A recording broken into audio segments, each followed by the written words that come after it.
Shalom, senang sekali dapat berjumpa kembali dalam program Bible Study Online CK7, di mana pada hari ini kita akan melanjutkan pembelajaran kita dari kitab 2 Tawarikh pasal yang kedua.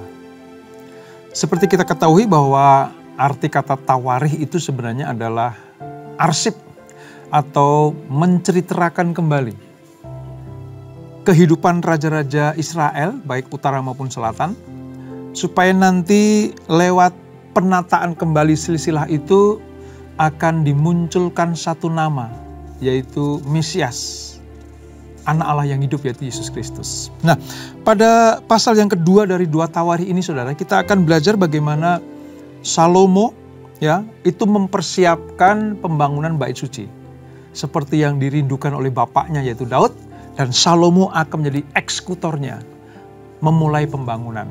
Namun demikian, perlu persiapan-persiapan.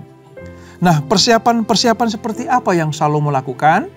Sebelum kita membaca, merenungkan, mempelajari, mari kita minta Roh Kudus mengurapi kita.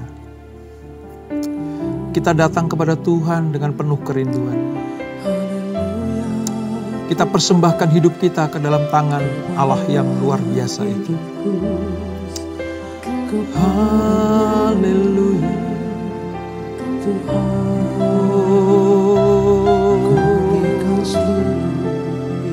Yesus Tuhan sebagai persembahan. Rala-rabaya, rala-rabaya, rala-rabaya, kepadamu. Namataka ya rala-rabaya, rala-rabaya.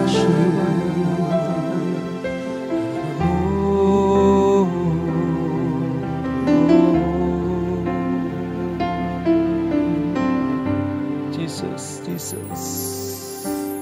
Bapa,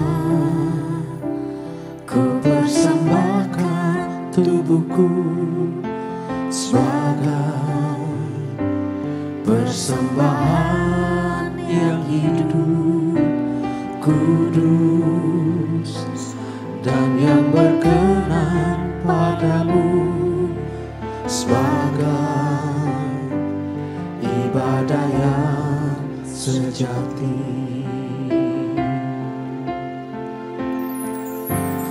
Bapa,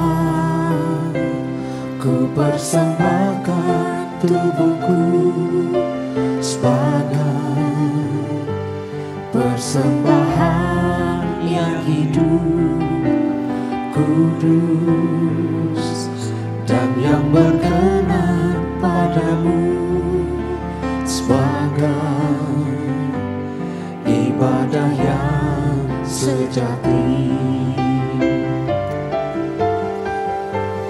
Ku sembahkan Tuhan, ku sembahkan Tuhan, ku serahkan hidupku kepadamu untuk kemuliaan nama-Mu.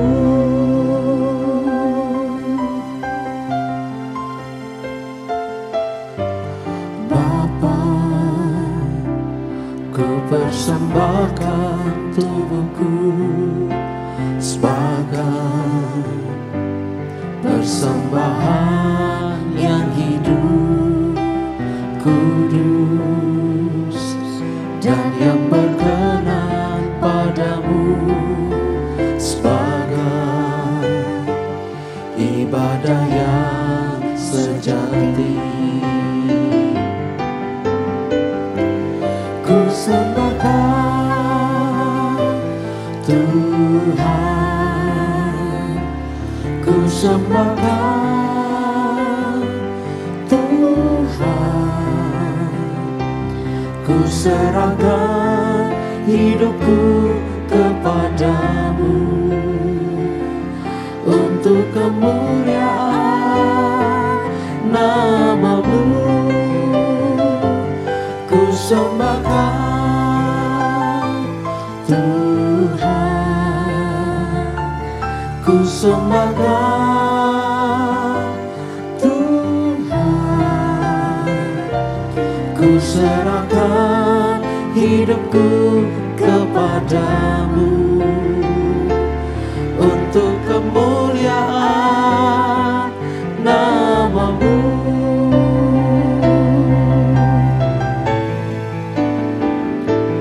Ku sembah Kau Tuhan,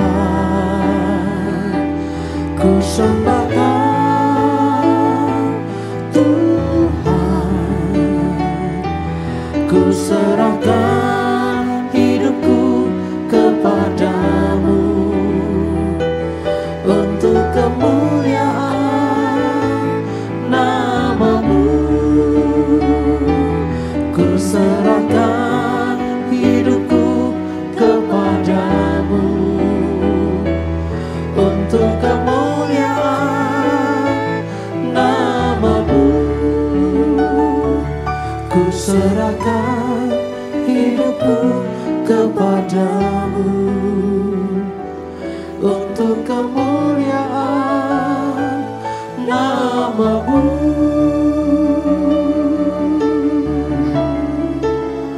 Ku serahkan hidupku bagi kemuliaan-Mu, Tuhan.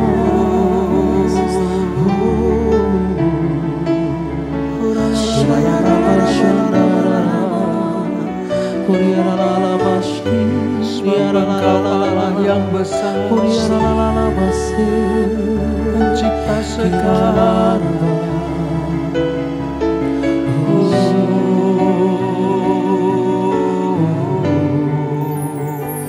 Kau Allah yang besar, ajaib dan mulia. Kau Yesus yang selalu membuatku terpesona. Segala pujian bagi-Mu ya Tuhan, hanya Kau yang layak ku agungkan. Kau Allah yang besar, ajaib dan mulia. Kau Yesus yang selalu membuatku terpesona. Segala pujian bagi-Mu ya Tuhan, hanya Kau yang layak ku agungkan.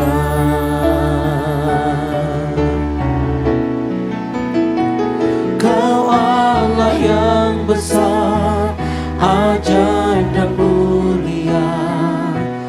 Kau Yesus yang selalu membuatku terpesona. Segala pujian bagi-Mu ya Tuhan, hanya Kau yang layak ku agungkan. Kau Allah yang besar, ajaib dan mulia. Kau Yesus yang selalu membuatku terpesona. Segala pujian bagi-Mu ya Tuhan, hanya Kau yang layak ku agungkan.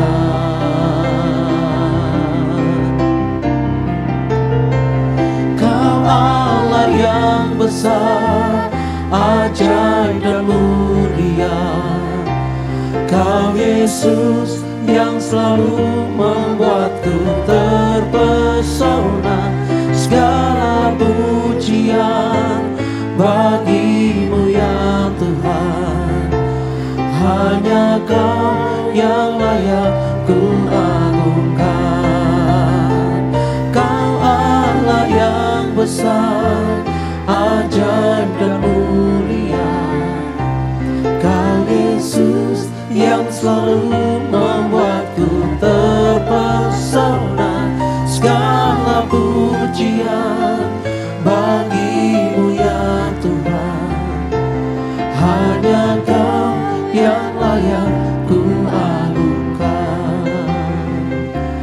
Hanya Kau yang layak ku agungkan.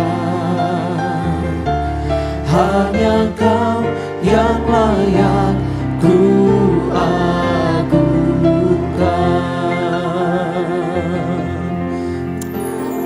Sungguh Tuhan, hanya Engkaulah Allah yang layak kami agungkan. Siapa Tuhan seperti Engkau? Siapa ilah-ilah yang dapat menandingi Engkau? Bahkan untuk disejajarkan pun tidak mampu. Hanya Engkau yang besar, hanya Engkau yang luar biasa.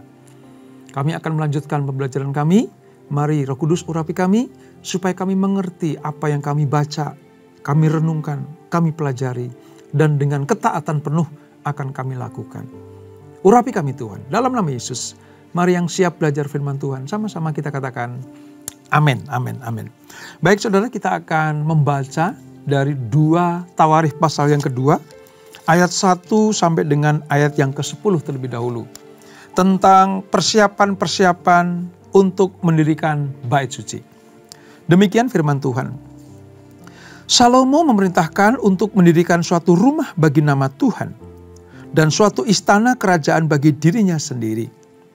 Dan Salomo mengerahkan 70.000 kuli, 80.000 tukang pahat di pegunungan, dan 3.600 mandur untuk mengawasi mereka itu. Lalu Salomo mengutus orang kepada Huram, raja negeri Tirus dengan pesan, "Perbuatlah terhadap aku seperti apa yang kau perbuat terhadap ayahku Daud, ketika engkau mengirim kayu aras kepadanya, sehingga ia dapat mendirikan baginya suatu istana untuk tinggal di situ. Ketahuilah, aku hendak mendirikan sebuah rumah bagi nama Tuhan Allahku, untuk menguduskannya bagi dia, supaya di hadapannya dibakar ukupan dari wangi-wangian, tetap diatur roti sajian, dan dipersembahkan korban bakaran pada waktu pagi dan pada waktu petang, pada hari-hari Sabat dan bulan-bulan baru, dan pada perayaan-perayaan yang ditetapkan Tuhan Allah kami, sebab semuanya itu adalah kewajiban orang Israel untuk selama-lamanya. Dan rumah yang hendak kudirikan itu harus besar, sebab Allah kami lebih besar dari segala Allah. Tetapi siapa yang mampu mendirikan suatu rumah bagi dia? Sedangkan langit, bahkan langit yang mengatasi segala langit pun tidak dapat memuat dia. Dan siapakah aku ini, sehingga aku hendak mendirikan suatu rumah bagi dia, kecuali sebagai tempat untuk membakar korban di hadapannya? Maka sekarang, kirimlah kepadaku seorang yang ahli mengerjakan emas, perak, tembaga, besi, kain ungu muda, kain kirmisi, kain ungu tua, dan yang juga pandai membuat ukiran untuk membantu para ahli yang ada padaku di Yehuda dan di Yerusalem yang telah ditunjuk ayahku Daud. Kirimkan juga kepadaku kayu aras, sanobar, dan cendana dari gunung Libanon. Sebab aku tahu bahwa hamba-hambamu pandai menebang pohon dari Libanon. Dalam pada itu hamba-hambaku akan membantu hamba-hambamu untuk menyediakan bagiku sejumlah besar kayu. Sebab rumah yang hendak kudirikan itu harus besar dan menakjubkan. Dan untuk tukang-tukang yang menebang pohon, kuberikan gandum 20.000 kor, jelai 20.000 kor, anggur 20.000 bat, dan minyak 20.000 bat, sebagai bahan makanan bagi hamba-hambamu itu. Nah saudara, apa yang kita akan pelajari hari ini adalah bagaimana Salomo itu merupakan sebuah kelanjutan atau melanjutkan kerinduan bapaknya Daud. Salomo mewarisi dari Daud ayahnya sebuah kerinduan untuk mendirikan suatu rumah bagi nama Tuhan yang nanti menunjuk kepada bait suci atau bait Allah.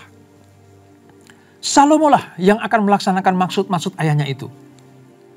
Sebab warisan terbesar yang dapat ditinggalkan seorang ayah bagi putranya ialah keinginan kudus. Keinginan yang kudus dan benar di hadapan Tuhan. Untuk apa? Untuk memelihara, ya, untuk mendirikan, melaksanakan ibadah-ibadah bagi Allah Israel pada waktu itu. Yaitu mendirikan sebuah rumah bagi Allah di dalam kemurnian, di dalam kebenaran, dan di dalam keadilan. Itulah sebabnya mengapa Salomo memandang perlu persiapan-persiapan yang besar untuk mendirikan rumah Allah yang besar itu. Dan nanti juga membangun istananya. Hal ini menunjuk kepada satu bangunan yang besar pada zaman Salomo itu, saudara. Apa itu? Bait suci Salomo. Di pasal yang kedua dari 2 Tawarikh ini, ayat 1 sampai dengan ayat yang ke-18, kita akan belajar bagaimana Salomo betul-betul serius mempersiapkan ini, saudara. Nah, kita tahu ya, Salomo itu mempunyai warisan-warisan untuk generasi kita ini yang luar biasa, saudara. Ada kitab-kitab yang dapat kita temukan dalam Alkitab. Ada kitab Amsal, ada kitab Pengkhotbah, ada Kidung Agung, dan ada dipercaya juga dia menulis kitab Ayub. Sebab sastranya hampir sama seperti kitab-kitab sastra yang ditulis oleh Salomo. Ada yang bilang seperti itu. Dan peninggalan atau warisan Salomo yang paling megah adalah bait suci. Bagi kita, generasi kita ini, hal pertamalah, warisan Salomo yang pertamalah, yaitu kitab-kitab Amsal, Pengkhotbah, Kidung Agung, ya, itu yang paling penting bagi kita. Sebab apa? Orang Kristen Perjanjian Baru tidak memiliki hubungan apa-apa dengan bait suci yang ada di Yerusalem. Kalau toh sekarang ini masih ada, nggak ada hubungannya. Kenapa? Karena bait suci ya, itu adalah menunjuk kepada diri pribadi Yesus Kristus. Namun berbeda bagi zaman Esra, bahwa bait Allah itu menjadi perhatian utama dalam kehidupan orang Yahudi. Kan nanti bait Allah Salomo itu akan dihancurkan. Sampai nanti dibangun kembali pada zaman Esra dan Nehemia. Apa yang saya utarakan ini menunjuk kepada bahwa begitu pentingnya bait suci bagi kehidupan orang Israel. Sampai-sampai Salomo dalam mempersiapkan pembangunan itu enggak main-main, saudara. Ini betul-betul ya mempertaruhkan nama besar Salomo di dalam meneruskan cita-cita bapaknya yaitu Daud untuk membangun rumah Allah yang super megah itu. Ini. Nah, sedikit tentang bait suci ya, saudara. Seperti halnya kemah suci pada zaman Musa. Ya. Sebelum ada bait suci, ada kemah suci. Hal ini melambangkan kehadiran Allah di tengah-tengah umatnya. Ini pentingnya bait suci. Maka ketika orang Israel hidup di dalam sebuah komunal atau komunitas kerajaan dan Allah tinggal di tengah-tengah mereka, itu menjadi sebuah jaminan akan kemenangan-kemenangan, jaminan akan kemakmuran, jaminan tentang perkenan Allah. Kerinduan Daud supaya Allah tetap tinggal di tengah-tengah bangsa Israel itu betul-betul menyenangkan hati Tuhan. Tetapi pelaksanaannya ada di dalam diri Salomo. Ya, kenapa? Karena Daud tidak diizinkan membangun bait suci ini. Bait suci merupakan jalan keselamatan bagi mereka. Ya, yang nanti pada raja-raja berikutnya, bait suci akan harus dipelihara. Ya, dibersihkan, dipergunakan hanya untuk memuliakan Tuhan. Inilah sebabnya mengapa Salomo betul-betul serius mempersiapkannya. Ini, sampai-sampai apa? Dia menyurati si Huram itu, saudara, raja Tirus. Tirus itu wilayah Sidon, ya. Tirus, Sidon itu sekarang wilayah otoritas di Libanon. Kalau zaman modern sekarang ini. Terkenal dengan apa, saudara? Dengan orang-orang yang pandai menatah kayu, bahkan dari menebang, menatah kayu, sampai menyusun, ya, membangun sebuah bangunan yang utuh. Itu ahlinya orang Tirus. Dan Salomo membuat surat kepada Huram itu supaya mengirimkan bahan-bahan yang luar biasa.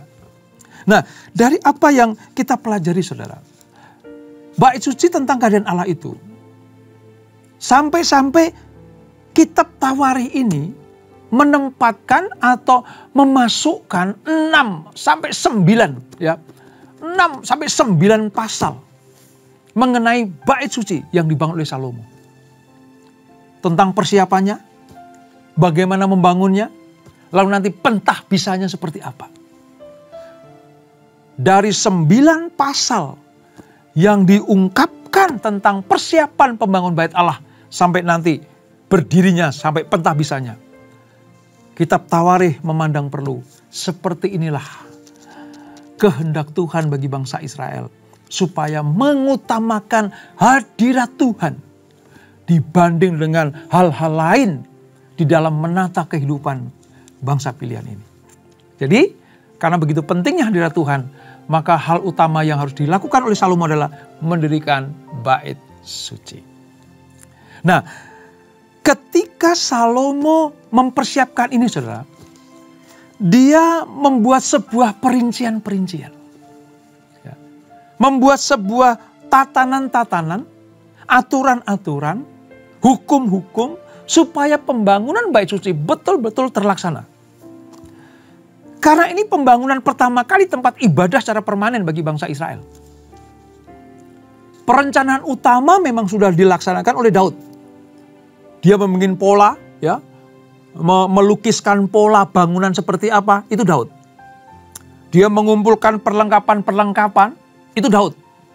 Termasuk personil-personilnya nanti dalam melayani di bait Allah itu Daud yang merancang. Ingat, sebelum Daud mati, dia kumpulkan pembesar-pembesar Israel plus Salomo, calon penggantinya. Dia jabarkan semua kerinduan Daud. Dari pola bangunan, mengumpulkan perlengkapan-perlengkapan, termasuk membuat daftar siapa yang nanti melayani. Personil-personil mana yang akan melayani.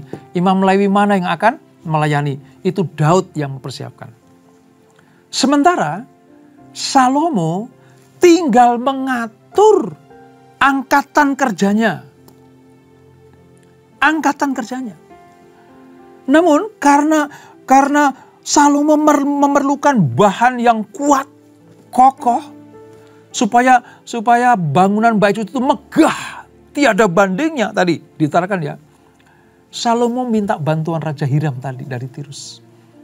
Itu sahabat Daud, saudara. Raja ini sahabat Daud. Untuk apa? Menjadi penyedia tenaga ahli. Juga untuk mengawasi pembangunan. Menyediakan kayu aras yang tidak ada duanya. Itu berasal dari Libanon. Itu ayat 3 sampai ayat 10 tadi diutarakan sedemikian rupa. Dan dengan cepat disusun sebuah kesepakatan yang menguntungkan dua-duanya. Bagi Salomo mewakili Israel dan Raja Hiram mewakili Tirus dan Sidon itu. Nah, ini bagian persiapan-persiapan Salomo yang sungguh-sungguh sangat serius membangun bait suci. Nah, disitulah saudara, terjadi sebuah ikatan persahabatan yang istimewa. Ingat ya, fokusnya memang pembangunan bait suci. Tetapi diawali oleh apa? Ikatan persahabatan yang istimewa dari Israel dengan bangsa Tirus. Salomo cuma melanjutkan.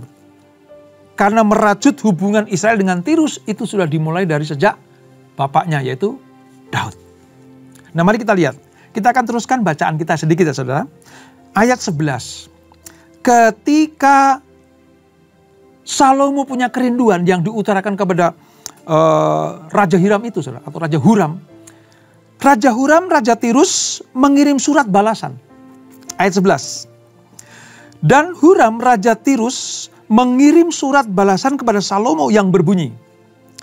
Karena Tuhan mengasihi umatnya, ia telah mengangkat engkau menjadi raja atas mereka. Lalu Huram melanjutkannya. Terpujilah Tuhan Allah Israel yang menjadikan langit dan bumi, karena ia telah memberikan kepada Raja Daud seorang anak yang bijaksana, penuh akal budi dan pengertian, yang akan mendirikan suatu rumah bagi Tuhan dan suatu istana kerajaan bagi dirinya sendiri. Singkat cerita, kalau kita baca selanjutnya, Raja Huram atau Hiram ini menyetujui usul Salomo, melanjutkan hubungan baik dengan Israel. Kalau dulu dengan Daud, sekarang dengan Salomo. Ini sebuah awal yang baik, ya, awal yang baik. Nah, ketika Allah mengizinkan sebuah hubungan dari orang Israel dengan Tirus ini, saudara. Allah sedang mempersiapkan bahwa sebenarnya bait Allah ini ditujukan bukan hanya untuk orang Israel. Ya, tempat penyembahannya, orang yang beribadah, yang melayani, memang betul-betul orang Israel. Suku Lewi. Israel datang hanya untuk beribadah, membawa korban persembahan. Memotong kambing, lembu, domba, sapi, burung tekukur. Ya, itu cara-cara mereka beribadah.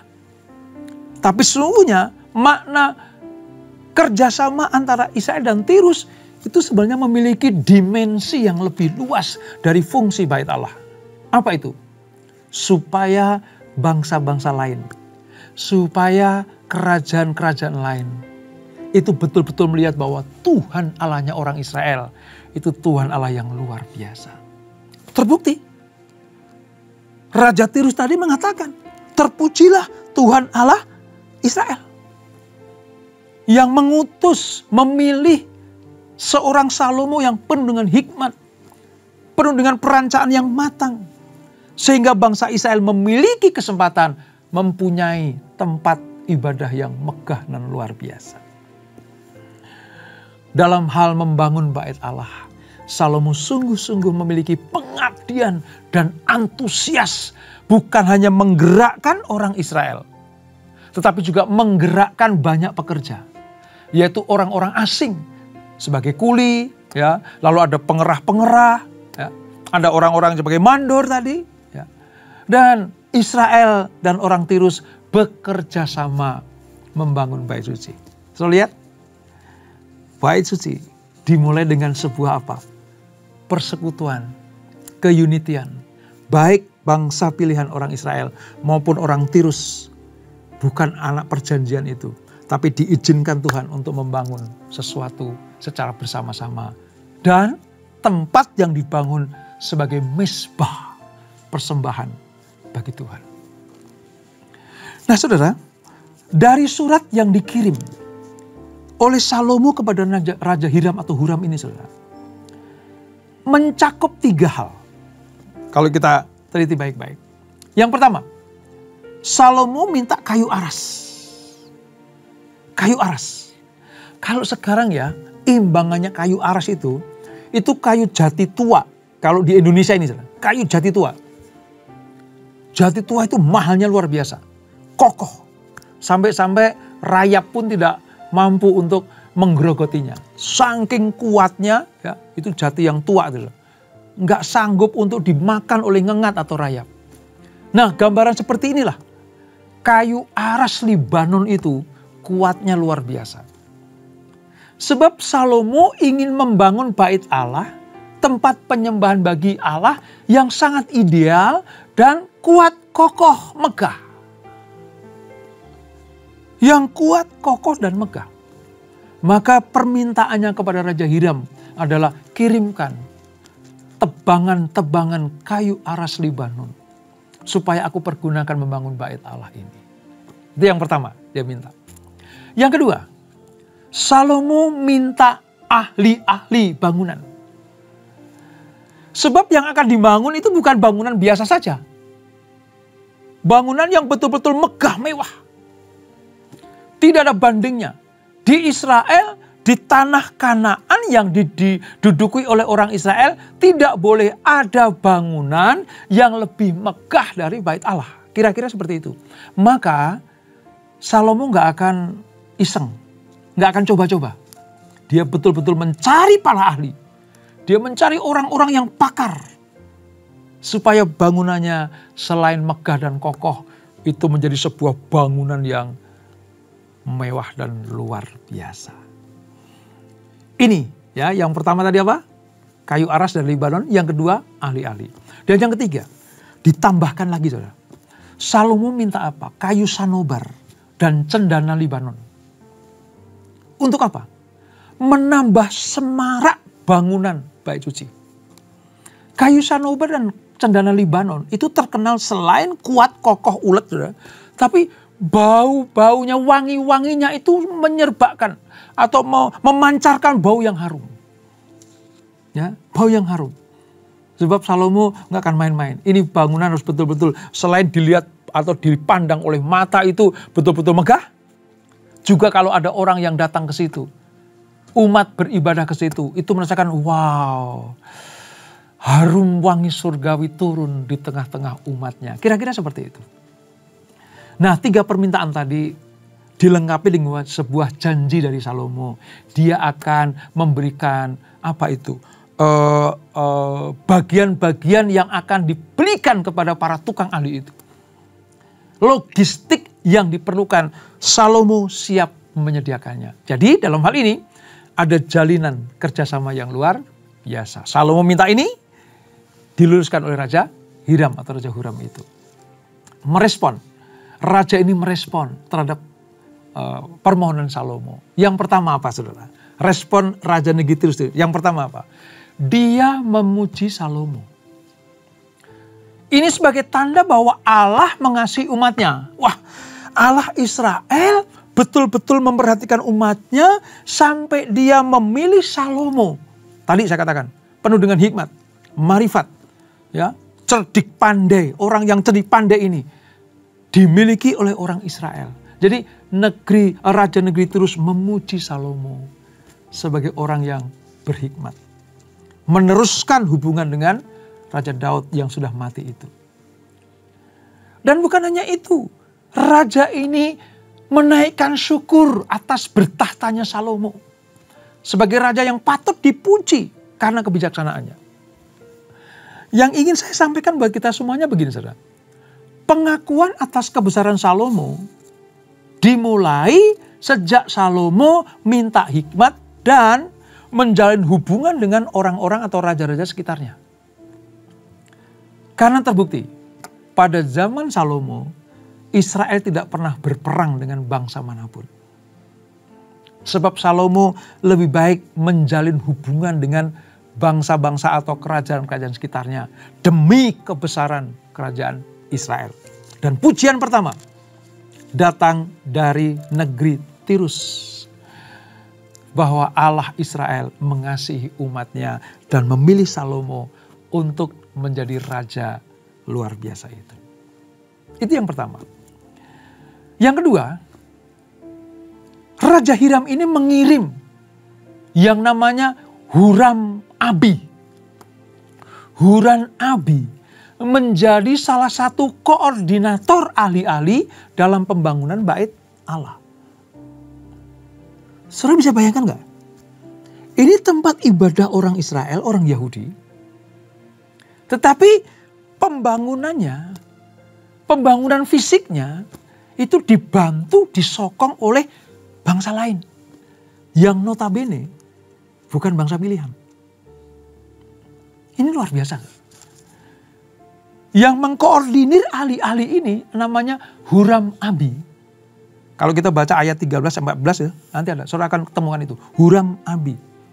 Yang mengkoordinir, mengatur, merancang, arsiteknya. Dikirim dari Tirus, saudara. Wah, kalau kita nggak membaca Alkitab dari 2 Tawarikh pasal yang kedua, kita nggak akan tahu. Ya. Yang ketiga, Raja Tirus minta begini, oke Salomo, kamu membayar dengan apa yang sudah kamu katakan. Ya. Apa yang diucapkan Salomo disetujui oleh Raja Negeri Tirus itu. Oke, aku sediakan semuanya yang kau minta. Dan apa yang kau berikan kepadaku, lakukan seperti apa yang katakan. Sebagai ganti material pembangunan. Engkau sedang akan memberikan apa kepadaku, lakukan itu. Dalam hal ini, ada sebuah barter. Dari bahan-bahan bangunan dari negeri Tirus. Dan ada barter dari Salomo pada dari Tirus. Apa itu? Sarana-sarana. Logistik. Sehingga pengiriman orang-orang ahli dari Tirus tidak akan pernah kekurangan apapun. Sebab Salomo sudah menjaminnya. Itu maksudnya, saudara. Nah, pembahasan kali ini akan saya tutup dengan sebuah pengertian seperti ini. Hubungan Salomo dan Hiram atau Huram ini memberikan pelajaran bagi kita, saudara.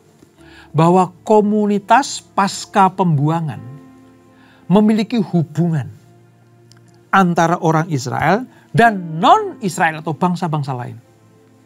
Ingat ya, pasca pembuangan nanti ketika membangun bait suci yang setelah roboh itu harus melibatkan orang-orang ahli sekalipun diambil dari bangsa-bangsa lain. Ini pengertiannya. Nah, kisah ini dimaksudkan agar komunitas pasca pembuangan tidak menjadi eksklusif. Lihat saudara, pelajaran buat gereja di zaman perjanjian baru ini. Gereja tidak boleh eksklusif hanya untuk dirinya sendiri. Justru gereja harus membuka pintu lebar-lebar. Untuk apa? Orang lain bisa terlibat. Artinya terlibat yang disetujui seperti Salomo dengan Huram tadi. Terlibat di dalam sebuah kerjasama yang baik. Ya, simbiosis mutualism. Tetapi dalam hal ibadah tidak boleh campur tangan. Dalam pembangunannya, ya, dalam penjagaan keamanannya silahkan. Ya. Makanya jangan alergi kalau gereja itu bekerja sama dengan non-Kristen atau non-kepercayaan yang sama dengan kita. Kita butuh mereka. Mereka juga butuh kita. Justru hubungan yang baik dan manis ini mencitrakan bahwa Tuhan itu Tuhan untuk segala umat manusia. Ingat ya, Yohanes 3:16. Karena begitu besar kasih Allah akan dunia ini, sehingga diberikan anaknya yang tunggal itu Yesus Kristus, supaya barang siapa yang percaya. Kata barang siapa yang percaya artinya bukan hanya untuk golongan tertentu, bukan hanya untuk orang Yahudi, bukan hanya untuk orang Kristen.